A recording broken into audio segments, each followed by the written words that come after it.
과거의 닷컴 버블의 고점을 형성했었을 때에 대형 기술주들 그리고 또는 뭐 닷컴 관련된 기업들의 평균 PER이 150배까지도 갔었어요. 그래서 엔비디아의 주가가 얼마나 오를까 하는 거에 있어서는 지금 월가에서 예측하고 있는 가장 높은 목표치 보다도 더 높을 수도 있어요.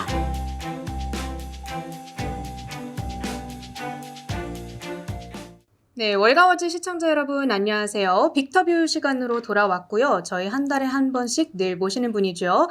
유동원 유한타증권 글로벌 자산배분 본부장님 나오셨습니다. 어서 오세요. 안녕하십니까? 네, 안녕하세요. 네. 자, 이제 오늘 저희가 녹화를 하는데 몇 시간 뒤면 한 2시간 후쯤이죠. 네. 그 테슬라의 로보택시 이벤트가 시작이 됩니다. 네. 아마 영상이 업로드 될 쯤에는 결과가 다 나온 이후일 텐데 최근에 기대감에 그래도 주가가 많이 올랐잖아요. 네. 그런데 막상 임박하니까 생각보다 별거 없을 거다. 기대가 과하다. 이런 목소리들이 꽤 있어요. 투자자라면 어떻게 대응할까요?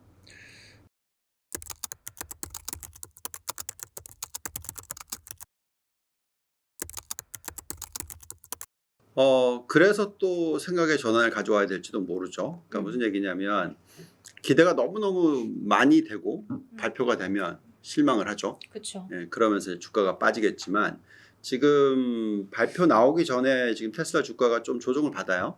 물론 그 전에 좀 많이 오르긴 했지만 그래서 이번 이벤트가 그렇게 주가에 큰 영향을 미칠 건가 하는 거에 대해서는 잘 모르겠습니다. 솔직히 말씀드리면.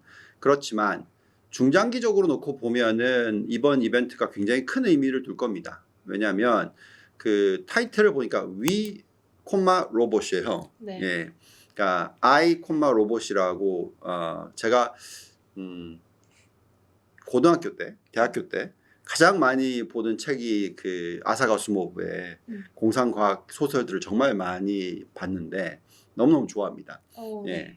네, 그게 그분이 공상과학 관련된 소설만 쓴 게 아니라 굉장히 미래지향적인 얘기를 참 많이 했거든요. 그래서 네. 이제 거기에 책 이름이 I, 로봇인데 이걸 위, 로봇으로 지금 나오고 있단 말이죠. 그래서 아무튼 저는 이 자율주행과 AI와의 그 뭐 흔히 말하는 AI의 그 자동차를 이용한 AI가 그 우리가 흔히 얘기하는 자율주행이잖아요. 그렇죠. 예.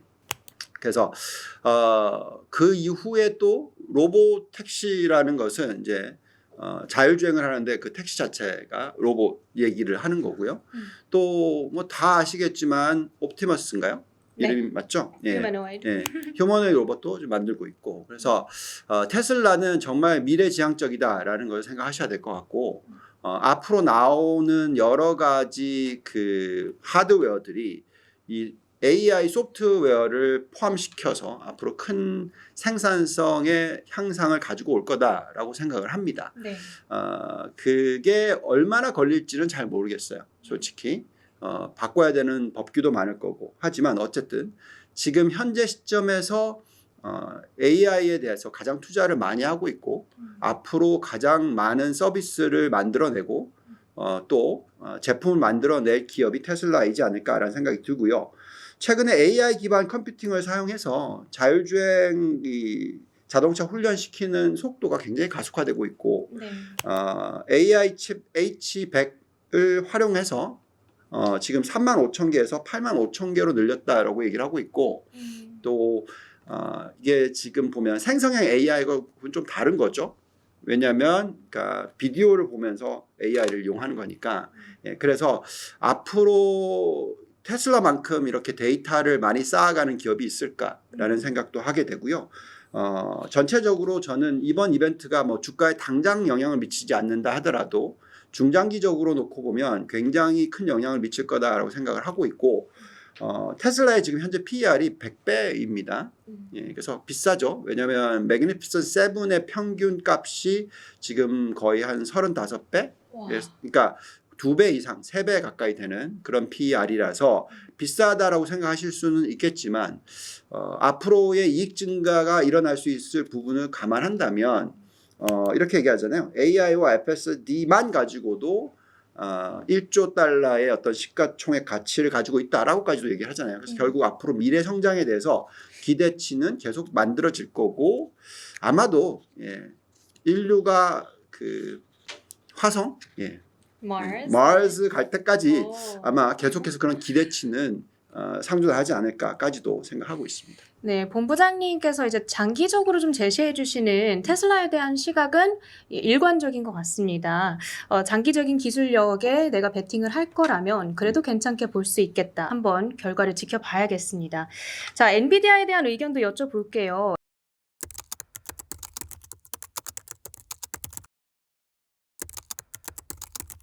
AI 고점론으로 인해서 한동안 좀 몸살을 앓았는데 어느새 전고점 돌파에 상당히 가까워져 있습니다. 그리고 9월 TSMC 실적 통해서도 그저께 여전히 견조한 AI 수요를 우리가 확인했는데 주가 어느 정도까지 전망하세요? 네, 지금 아까 테슬라 잠깐 얘기하면서 미래에 대한 어떤 기대가 우리가 좀 실망을 한다고 했잖아요. 네. 예, 근데 보면 엔비디아를 보고 있으면 그게 앞으로 실망이 아니라 어떤 기대치가 더 많이 쌓일 수도 있어요. 왜냐하면 자, 엔비디아의 실적은 이미 벌써 반영을 하기 시작했죠. 그만큼 이익 증가율이 굉장히 높아요. 그만큼 AI 칩 수요가 높다라는 얘기죠. 그리고 그 수요가 높다라는 것은 그만큼 연산 속도가 빨라진다라는 것이고요. 데이터가 쌓이는 게 굉장히 빨라진다는 것이고 또 AI의 지능이 점점 더 가속화된다. 더 많이 발전한다. 이렇게 보시면 됩니다. 그렇다면은 이제 점점점 생각했던 것보다 더 빨리가 아마 미래의 대세일 겁니다. 그래서 저희가 생각할 때 지금 AI 칩이 이렇게 많이 팔리고 있고 앞으로 수요가 그렇게 많이 늘어나고 있다라는 것은 산업 전반적으로 영향을 미치는 속도가 생각보다 더 빨라질 수 있다라고 생각하시면 될 것 같고요. 그래서 최근에 주가의 흐름을 보면 엔비디아 이외에 상당히 엔비디아 밸류 체인에 있는 기업들의 주가가 상당히 많이 오르는 모습을 보여줬었죠. AMD 데이가 있었는데 좀 실망을 하셨죠. 그러면서 AMD 주가는 빠지고 오히려 엔비디아 주가는 올라가는 식으로 많이 내렸더라고요. 네, 그래서 그런 부분을 놓고 보면은 저희는 엔비디아가 AI의 하드웨어 까는 것을 주도한다. 이건 당연하고 그리고 여기에 대한 수요는 계속 급격하게 증가를 할 것이다. 그럼 이제 그 칩을 이용해서 서비스를 만들어내는 기업들의 성장 속도도 같이 발전한다. 그게 이제 뭐 테슬라가 됐던 어떤 여러 가지 기업들이 있을 겁니다. 그래서 우리는 그런 부분들까지 감안을 하면서 투자를 해야 되겠다고 생각이 들고요. 저희가 대형 기술주들의 상대적인 매력도를 좀 구해 보면은 역시 여전히 1등으로 올라오는 기업이 엔비디아입니다. 그래서 엔비디아의 주가가 얼마나 오를까 하는 거에 있어서는 뭐 사실 정답을 드리긴 참 어렵겠지만 저희의 생각은 그 월스트리트, 그러니까 지금 월가에서 예측하고 있는 가장 높은 목표치 보다도 더 높을 수도 있어요. 그 정도로 어떤 미래를 기대를 하고 있고요. 특히 이 블랙웰이 출시가 되면서 계속 이제 생산이 되고 제품이 팔리는 속도가 내년이 되면 굉장히 빠르게 가속화될 거라고 생각하고 있고 이렇게 되면은 또 컴퓨팅 능력이라든지 이 효율이 굉장히 많이 올라갑니다. 그렇기 때문에 글쎄요, 저는 뭐 얼마나 더 오를까 하는 거에 있어서는 굳이 목표를 딱 정해놓고 여기까지 갈 거다라고 하기보다는 계속 매년 이제 얼마나 팔리고 얼마나 속도가 가속화되는지를 보는 게 중요할 것 같습니다. 그래도 뭐 많은 분들이 얼마나 올라갈까라는 그런 그 의구심이 있으신 분들은 아직 저는 거품은 아니다고 생각하거든요. 과거의 닷컴 버블의 고점을 형성했었을 때의 대형 기술주들 그리고 또는 뭐 닷컴 관련된 기업들의 평균 PER이 150배까지도 갔었어요. 그렇기 때문에 지금 아까 말씀드렸듯이 매그니피선트 7의 PER은 평균적으로 한 35배에서 40배 안 된단 말이죠. 그러면 진짜 거품이 되려면 여기서 주가가 200%더 올라야죠. 300%더 올라야 되겠죠. 그런데 그렇게까지는 잘 모르겠는데 계속 결국은 이익이 늘고 있는 것이 나오면 실질적으로 PER은 또 떨어지잖아요. 그렇죠. 지금 현재 시점에서는 PER 30배, 35배, 40배가 고점이라고 생각할 수 없기 때문에 지금은 좀 장기적으로 보십시오. AI의 이 혁신이 끝났다 하는 시점이 올 때는 이제 다른 생각을 하셔야 되겠지만 지금은 정말 많은 산업의 혁신을 가지고 올 거라고 저희는 생각하고 있고 이제 겨우 하드웨어를 까는 수준에서 이제는 성장기로 접어드는 네. 이제 성장기가 앞으로 2, 3년이 들어오는 이런 시기가 될 수 있으니까 이때 이익이 얼마나 빠르게 증가할지는 앞으로 좀 지켜보는 게 맞지 않을까 이렇게 생각하고 있습니다. 자, 어찌됐든 월가에서 뭐 가장 불리시한 PT보다도 더 갈 수 있다라는 의견을 살짝 제시를 해주셨는데 네.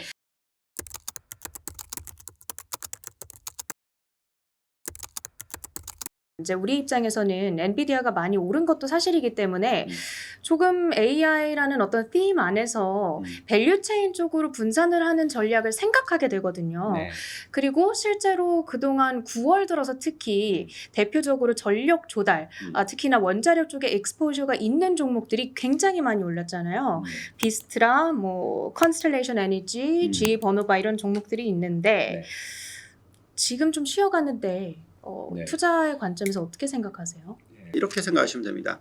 AI 칩이 필요하죠. 그 AI 칩을 가지고 데이터 센터를 만들죠. 네. 데이터 센터에 공급을 하는 회사가 데이터 센터를 공급하는 회사가 뭐 델이라든지 슈퍼마이크로 컴퓨터스라든지 뭐 이런 그 종목들이 있죠.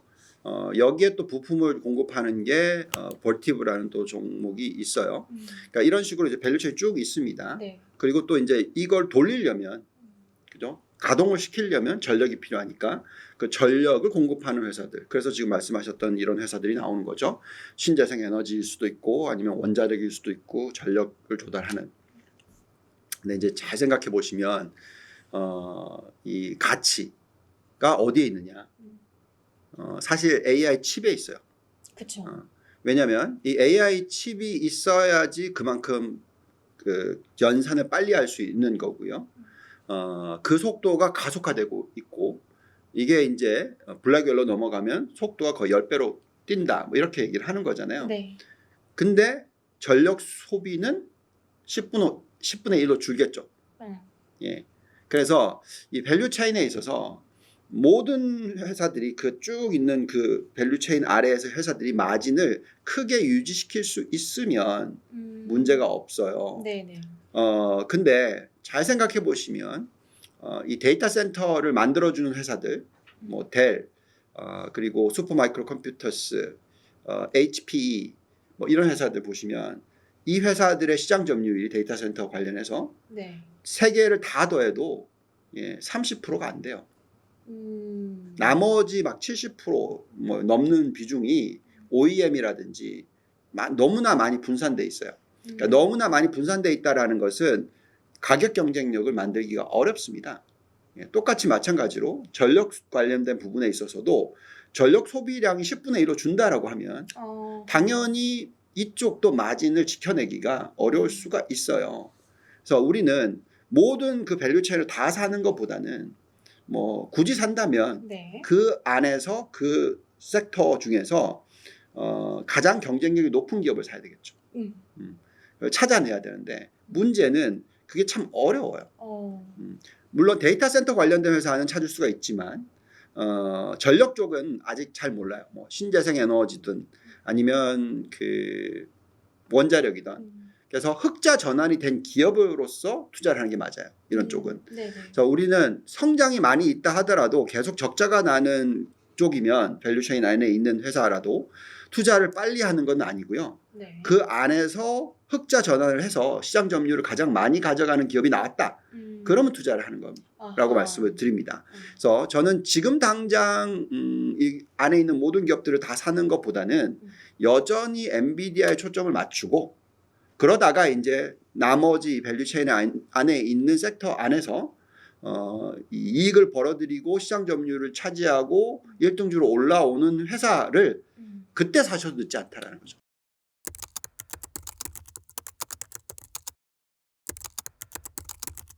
자, 이제 지금 여러 가지 이제 챙겨봐야 될 것들이 많은 시점입니다. 대선도 있고, 뭐 전쟁 리스크도 있고. 그런데 무엇보다 이제 이번 주부터 3분기 어닝 시즌이 본격적으로 시작이 되거든요. 네.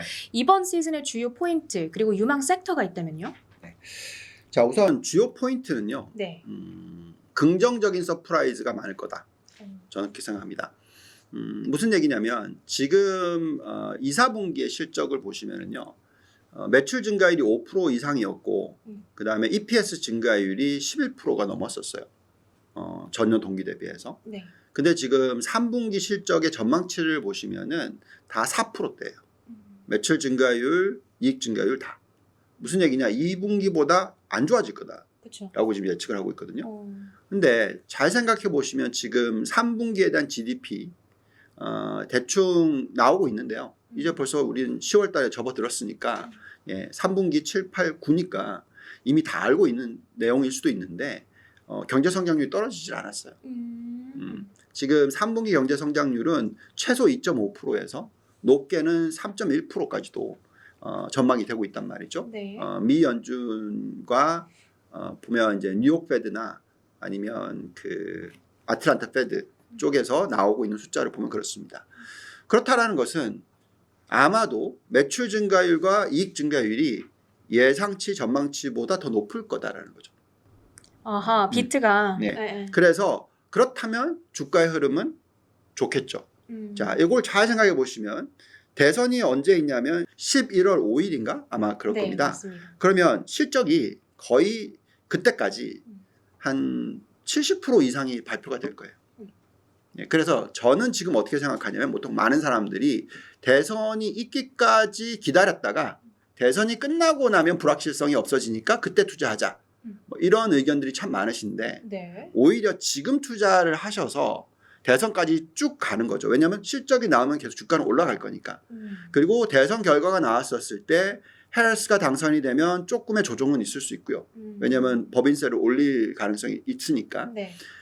트럼프가 당선이 되면 계속 쭉 더 올라갈 겁니다. 왜냐하면 관세를 때리고 법인세를 내려주고 이 전략을 가져가면 그냥 미국만 잘 살기로 가거든요. 그래서 그렇게 생각을 한다면 지금 현재 시점에서 이 실적 발표가 그러면 주가를 끌어올려주는 효과를 가지고 올 거다. 그래서 그 실적을 봐야 되겠고요. 네. 그 다음에 우리가 얘기하는 실적이 예상보다 좋은 업종이 중요하겠죠. 그렇죠. 예. 그게 당연히 AI 관련주들입니다. 이 IT 기업들의 실적이 발표가 되는 구간인 뭐 이번 달 말 11월 초 전까지 이때에 그런 종목들이 많이 움직이지 않을까. 그래서 저희는 계속해서 IT 기업에 대한 초점이 가장 중요한 타이밍이다라고 말씀을 드리고 있습니다. 네, 그 어닝 이제 추정치가 하향 조정되고 있는 추세고 그러다 보니까 이 눈높이 자체가 낮아졌으니까 이것을 충족시키기는 더 쉬워질 거다. 이것이 주가 상승을 드라이빙할 것이다 라는 의견이었습니다. 자, 이렇게 어닝 시즌 포인트까지 점검을 해봤고요. 그럼 시장 전반에 대한 전망 큰 틀에서 한번 잡아보겠습니다. 네. 앞으로 지금 이제 다우와 S&P가 거의 뭐 사상 최고가 근처에서 거래가 되고 있고 앞으로 1년 동안 움직임은 어떻게 전망하세요? 올해 역대 가장 많이 상승하는 한 해다라고 얘기하고 있어요. S&P 500이 연초 대비해서 21% 올랐고 나스닥도 그거보다 더 많이 올랐으니까 이제 또 너무 많이 올랐으니까 이제 끝나는 거 아니냐는 걱정을 하시잖아요. 그쵸. 예, 그래서 앞으로의 한 1년에 대한 흐름에 대해서 좀 잘 생각해 보시면 경기 침체가 오지 않는다라는 가정이 들어가게 되면 보통 추가로 금리를 내리기 시작해서부터 20% 정도 시장이 상승을 합니다. 그리고 우리가 들여다보는 뭐 컵핸들 차트라든지 또는 이제 대세 상승 주기가 들어왔을 때 시장 상승 추세를 보면 이제 2년 정도 상승을 했거든요. 네. 그리고 또 전 고점이었던 2022년 고점을 뚫기 시작한 거는 올해 초니까 이제 1년이 안 됐죠. 예, 그래서 대충 계산하면 내년 1년도 좋다. 예, 어떻게 봐도 좋다. 컨센서스 이익을 보시더라도 올해 이익 증가율이 10%면 내년도 이익 증가율은 15%일 거다. 예, 그러면 그 정도의 상승은 추가적으로 더 들어올 수 있습니다. 예, 그래서 저희가 계산하는 여러 가지 방법으로서 놓고 봤었을 때 11개월 뒤에 그 미국 증시는 아마도 6,700포인트 가까이 가지 않을까라고 생각을 하고 있고요. 네. PER가 금리를 보고 판단하는 어떤 고점 또 우리가 보는 ROE와 Price to Book, PBR로 보는 고점 이 두 가지 방법으로 계산을 하더라도 저희는 내년 연말 내후년 초까지 앞자리가 2번 바뀔 거라고 생각합니다. 6천까지 가는 거는 올해 연말이나 내년 초일 거고 또 내년 연말이나 내후년 초까지는 앞자리가 7로 바뀐다 정도로 저희는 생각하고 있고요. 여기서 굉장히 중요한 포인트는 미국이 AI 산업의 발전을 주도하고 있죠. 네. 이 주도함에 있어서 앞으로 경쟁력을 쌓아가려면 소비 시장이 굉장히 중요해요. 이것을 공략할 수 있는 기업들이 미국 기업들이지 않을까라는 것이고요. 더더욱이나 AI와 AI 소프트웨어를 만들어내는 기업들일 것 같다라고 생각을 합니다. 그래서 S&P 500이 그 정도로 올라가게 되면 여기에 관련돼 있는 IT 기업들이나 하드웨어 소프트웨어 기업들이 추가적인 주가 상승률은 연간 단위로 15%보다 2배 정도까지도 나올 수 있지 않을까. 그래서 지금은 여전히 앞으로 1년을 놓고 봤었을 때 적극적으로 투자해야 되는 타이밍이다. 특히 더더욱이나 혹시나 트럼프가 당선이 되면 더 그럴 거다. 왜냐하면 트럼프는 정책 자체가 그냥 미국 잘 살기로 가기 때문에 관세 올리고 법인세 인하해주고 이거 그냥 미국 기업들이만 좋아지는 거예요. 네. 예, 그래서 그런 시대가 내년에 올 수도 있습니다. 물론 트럼프가 당선이 안 되고 해리스가 당선이 되면은 법인세를 올리기 때문에 그 상승 여력이 줄어들기는 하겠지만 네. 그렇다고 해서 그걸 바로 올릴 수는 없거든요. 2025년이 지나야지만 가능할 수도 있습니다. 네, 그래서 그렇게 계산한다면 내년은 계속 시장을 좋게 보시고 적극적으로 투자를 하시고 업종에 대한 투자가 굉장히 중요하다라고 말씀을 드리겠습니다. 침체를 피하고 만약에 트럼프가 당선된다면 훨씬 더 지금까지 오른 것만큼의 상승분을 1년 동안에 더 연출할 수 있겠다라는 코멘트까지 들어봤습니다. 자, 지금 뭐 시장에 여러 가지 불확실성 하루하루 지내다 보면 여러 가지 뭐 불안감이 들게 하는 재료들이 많은데요. 그런 가운데서 우리 본부장님께서 우리 구독자분들의 마음의 중심을 한 달에 한 번씩 아주 잘 잡아주시는 것 같습니다. 오늘 내용도 많은 도움이 됐길 바라고요. 지금까지 유동원 유안타증권 글로벌자산 배분 본부장님과 함께했습니다. 고맙습니다. 감사합니다.